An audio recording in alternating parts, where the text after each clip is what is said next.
সবাই ছুটিতে গেলেও পুলিশ ছুটিতে যাবে না।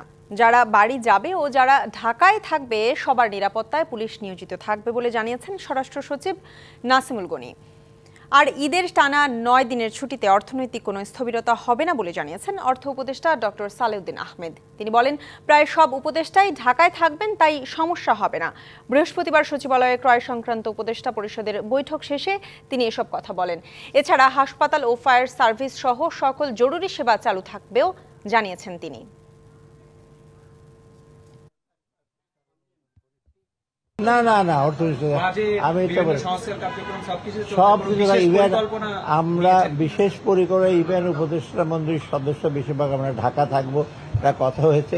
দরকার হলে সেই বন্ধের মধ্যে আমরা দরকার মিটিং করবো, তো এটা আটকে থাকবে, এটা আমাদের মধ্যে কথা হয়েছে। যে আমাদের পুলিশ বাহিনী এবং আইন শৃঙ্খলা বাহিনী ছুটিতে নেই, তারা অ্যালার্ট থাকবে সমস্ত কাজের জন্য।